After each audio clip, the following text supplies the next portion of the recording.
Pharmacy-led health and beauty retailer Boots has increased the accessibility of COVID-19 testing on the high street by announcing a new in-store service for customers without symptoms. The retailer hopes the service will ease pressure on the NHS. So we're very excited. We're launching two new tests, private COVID test to see if people have COVID.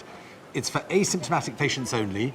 We think it's going to be used by people who want to go travelling, people who have a real purpose, they want to go and see an elderly relative perhaps, or perhaps for companies who want to make sure that their colleagues, when they come into work for the first time, definitely don't have COVID.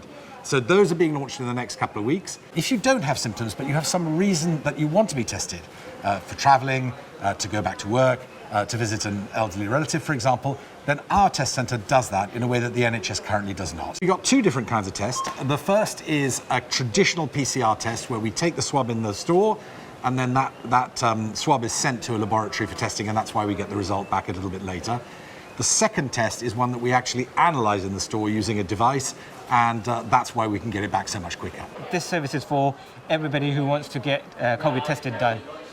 So it doesn't have to be that you're travelling abroad. It's people who are meeting in meetings, offices, and they just want to get tested even without symptoms, even if they're asymptomatic. So the COVID testing is for people without any symptoms. It's a private service just to ease the pressure of the NHS. The benefit of the faster test is that it's convenient for the patient, and they get the results within 12 to 15 minutes. Just much more peace of mind if they need to get the result instantly. The service is launching in major cities including London, Birmingham, Manchester and Edinburgh, with plans for a wider rollout depending on demand and feedback. So we currently have the service available in 10 stores, and we'll be expanding that to around 50 stores over the coming weeks.